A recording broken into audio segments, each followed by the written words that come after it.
పల్నాడు పర్యటనపై మాజీ సీఎం జగన్కు పీసీసీ చీఫ్ షర్మిల ప్రశ్నలు సంధించారు. బెట్టింగ్లో ఓడి ఆత్మహత్య చేసుకున్న వ్యక్తి కుటుంబానికి జగన్ పరామర్శ. అలా చనిపోయిన వారికి విగ్రహాలు పెట్టడం ఏంటి? జగన్ బల్ల ప్రదర్శనలో 2 చనిపోయారు. మరి వారి మృతికి బాధ్యులెవరు? బల్ల ప్రదర్శనలు చేసి ప్రాణాలు తీసే హక్కు మీకు ఎవరిచ్చారు అని ప్రశ్నల వర్షం కురిపించారు. ఈ ఘటనపై ప్రభుత్వం చర్యలు తీసుకోవాలని డిమాండ్ చేశారు. ये न्यूज़ को पेश करते हैं हैदराबाद होम अप्लायंसेस। ఇంకో ముఖ్య విషయం కూడా మీడియా ద్వారా ప్రభుత్వాన్ని అడగాలనుకుంటున్నాం. నిజంగానే మాకు అర్థం కాకే చంద్రబాబు గారిని అడుగుతున్నాం. ప్రజల సమస్యలపై పోరాటం చేస్తే ఆంక్షలన్నీ కాంగ్రెస్ పార్టీకి మాత్రమేనా? మేము రాజధాని మీద పోరాటం చేయాలనుకుంటే మమ్మల్ని హౌస్ అరెస్ట్ చేస్తారు.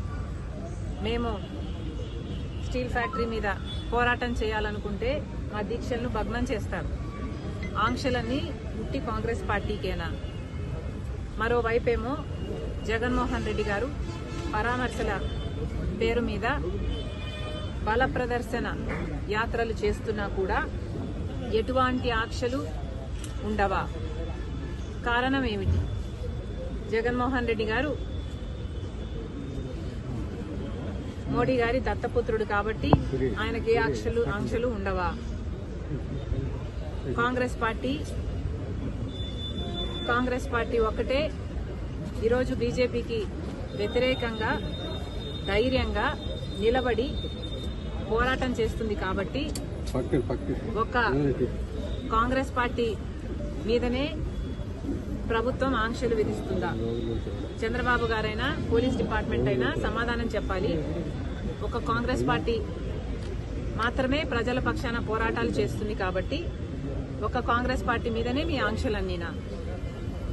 ఇంకోవైపు జగన్మోహన్ రెడ్డి గారు పరామర్శల పేరు మీద బల ప్రదర్శన యాత్రలు చేస్తున్నా కూడా జగన్మోహన్ రెడ్డి గారి మీద ఏ ఆంక్షలు ఎందుకు లేవు? ఒకవైపు జగన్మోహన్ రెడ్డి గారు అక్రమ పొత్తు పెట్టుకున్నారు బీజేపీతో, మోడీ గారి దత్తపుత్రుడిగా ఉన్నాడు, అందుకు ఆంక్షలు లేవా? లేకపోతే జగన్మోహన్ రెడ్డి గారి దగ్గర డబ్బులున్నాయి కాబట్టి బల ప్రదర్శన చేయడానికి జనాన్ని పోగు చేయగలడు కాబట్టి, లేదా పోలీసులను కొనుక్కోగలడు కాబట్టి జగన్మోహన్ రెడ్డి గారి మీద ఏ ఆంక్షలు లేవా? ప్రభుత్వం సమాధానం చెప్పాలి. చంద్రబాబు గారు సమాధానం చెప్పాలి. ఈరోజు నిన్న ఇద్దరు చనిపోవడం జరిగింది. మరి దానికి బాధ్యులు ఎవరు? పోలీసులు 100 మందితో జగన్మోహన్ రెడ్డి గారికి అనుమతి ఇస్తే వేలల్లో 1000కి పైగానే జనం వచ్చారు. మరి పోలీస్ డిపార్ట్మెంట్ ఇంటెలిజెన్స్ ద్వారా మీకు తెలియలేదా? జగన్మోహన్ రెడ్డి గారు వచ్చిన తర్వాత ఈ జనం వచ్చారా? జనం అక్కడే ముందు నుంచే ఉంటే పోలీస్ డిపార్ట్మెంట్కు అక్కడే ఉండి అది గమనించుంటే మరి జగన్మోహన్ రెడ్డి గారు అక్కడికి రాకముందే ఎందుకు ఆపలేదు? కాంగ్రెస్ పార్టీకి మాత్రమే హౌస్ అరెస్టులు చేస్తారా? జగన్మోహన్ రెడ్డి గారికి ఏ ఆంక్షలు ఉండవా? బీజేపీ దత్తపుత్రుడు కాబట్టి, మోడీ గారి దత్తపుత్రుడు కాబట్టి, తెర వెనకాల పొత్తు పెట్టుకున్నాడు కాబట్టి, అక్రమ పొత్తు ఉంది కాబట్టి జగన్మోహన్ రెడ్డి గారికి ఏం చేసినా చెల్లుతుందా? 2 ప్రాణాలు తీసినా చెల్లుతుందా? ఏం సమాధానం చెప్తారు?